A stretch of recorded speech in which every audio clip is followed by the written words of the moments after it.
रेहाना और रवि की शादी के वक्त रवि के पास कुछ नहीं था। रेहाना, तुमने मुझसे शादी करके एहसान किया है। मुझसे ज्यादा तो तुम कमाती हो। अरे तो क्या हुआ, एक दिन आएगा रवि कि तुम खूब पैसा कमाओगे। मुझे तुम पर पूरा विश्वास है। रवि और रेहाना खुद को स्टैंड करने के लिए पूरी मेहनत करते। रेहाना, मैं नौकरी नहीं करना चाहता हूँ। तो कोई बात नहीं, मैं नौकरी करके घर चलाती हूँ, तुम बिजनेस सेट करने की कोशिश करो। एक दिन रेहाना, तुम जानती हो मैंने जो विज्ञापन बनाने वाली कंपनी खोली थी ना, उससे बड़ी ब्रांड का ऑफर आया है। अब हम लोगों के दिन प्यारे न्यारे हो गए हैं। मैं जानती थी रवि कि एक दिन तुम सेटल हो जाओगे। रवि का काम अच्छा चल जाता है।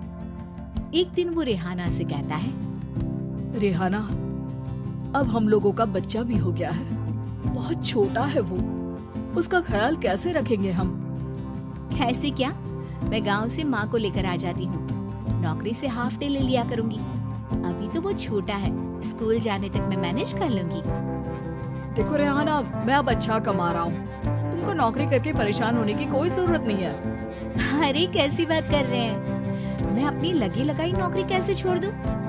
और मैंने तो सुना है हम लोगों को कुछ ही महीनों में सरकारी नौकरी मिल जाएगी। सरकारी नौकरी में कितना कमा लोगी? उतने में तो मैं ड्राइवर रख लूंगा। रेहाना को रवि की बात का थोड़ा बुरा तो लगता है। कम से कम मेरी नौकरी की इतनी बेइज्जती मत करो। भूल गए, इसी नौकरी के बदौलत तुमने अपना बिजनेस खड़ा किया है। अरे वो तो मैं किसी के भरोसे भी कर लेता। देखो, अपने बच्चे को संभालो, घर का काम करो। अब बाहर जाती तुम अच्छी नहीं लगती हो। रेहाना रवि के कहने पर नौकरी तो छोड़ देती है, लेकिन अब बड़े से घर में उसकी कीमत किसी नौकर से कम नहीं होती। एक दिन रवि का दोस्त आता है।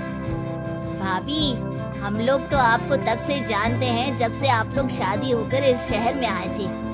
आपकी बदौलत ही सारा बिजनेस खड़ा हुआ है। ये किस्मत तो आप ही की है भाभी। हाँ हाँ भाई, हमारी मेहनत तो कुछ है ही नहीं।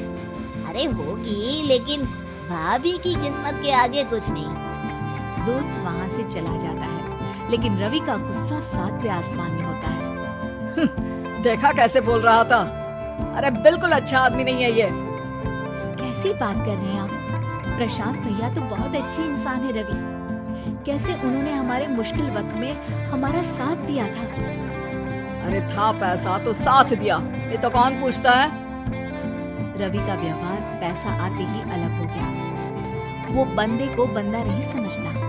घमंड से घिरे रवि ने तो एक दिन हद ही कर दी। रेहाना, मैं अब तुम्हारे साथ नहीं रह सकता हूँ। क्या क्या बकवास कर रहे हो रवि? क्या कहना चाहते हो? और क्यों नहीं रह सकते तुम मेरे साथ? देखो, मुझे कोई और पसंद है और उसने साथ रहने पर बस यही शर्त रखी है कि मुझे तुम्हें तलाक देना होगा। रेहाना, जो कि एक स्वावलंबी महिला थी, उसने बिना देर किए रवि को कह दिया, कोई इश्यू नहीं, मुझे पैकिंग में 4 दिन का वक्त लगेगा, लेकिन तब तक मैं तुम्हारे साथ नहीं रहूंगी। 4 दिन के लिए तुम कहीं और शिफ्ट हो जाओ, मैं घर से निकलूंगी तो बता दूंगी। रवि घर छोड़कर चला जाता है। रेहाना को दुख होता है, वो रोती है, लेकिन व्यवहार से स्ट्रॉन्ग रेहाना को पति के वापस आने का और उसे सबक सिखाने का पूरा भरोसा था। फिर एक दिन, अरे शुशिका, कब शादी करोगी तुम मुझसे? यार मैंने तो सोचा था तुम शादी से पहले मुझे विदेश लेकर जाओगे, महंगी कार दिलाओगे। अरे सब दिला दूंगा, लेकिन पहले मुझसे शादी तो कर लो। हाँ हाँ, क्यों नहीं। मैं कुछ दिनों के लिए अपने मम्मी पापा के पास जा रही हूँ और लोगों से अपनी शादी की बात करूंगी। अरे शुशिका, कैसे रहूंगा मैं तुम्हारे बिना? अब तो शादी ही होने वाली है हम लोगों की। शुशिका रवि को छोड़कर चली जाती है। रवि घर आता है, जहाँ रेहाना को ना पाकर उसे सब अजीब लगता है।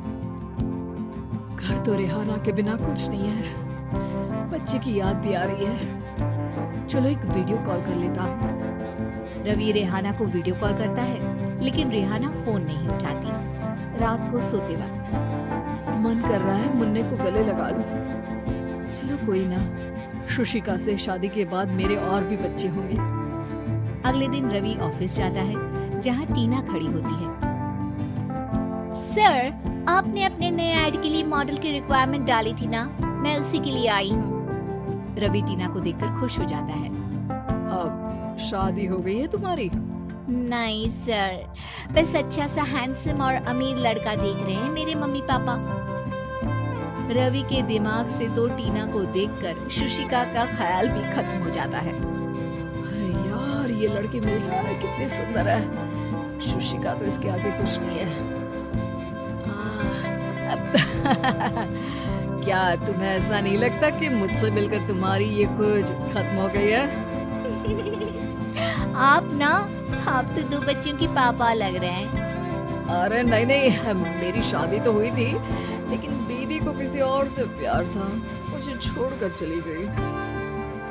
खैर, टीना की दोस्ती रवि से हो जाती है, लेकिन 1 महीने बाद शुशिका रवि के पास वापस आती है। मेरे मम्मी पापा तुमसे मिलना चाहते हैं, लेकिन उन लोगों को ये मत बताना कि तुम पहले से शादीशुदा हो, और हाँ, शादी से पहले अपनी सारी प्रॉपर्टी तुमको मेरे नाम करनी होगी। अरे पागल, अब मैं तुमसे शादी ही नहीं करना चाहता।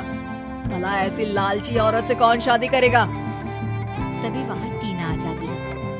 रवि, ये पागल सी औरत कौन है? देखो, तुमने ही कह दिया ना पागल, तो पागल ही है।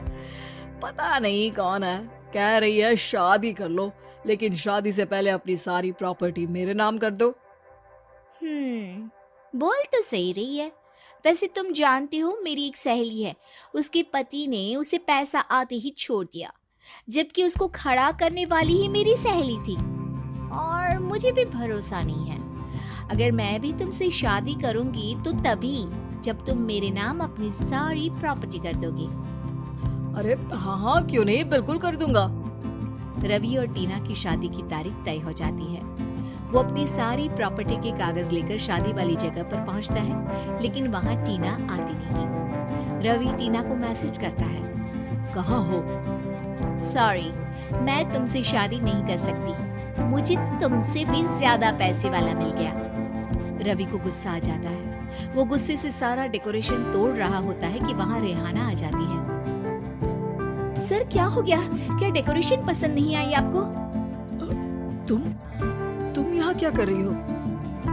मैं यहाँ की डेकोरेटर हूँ। क्या आपको पसंद नहीं आई यहाँ की सजावट?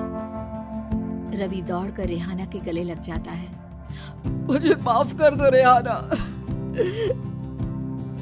रवि रेहाना के गले लग जाता है और रेहाना टीना को थैंक्स का मैसेज करती है।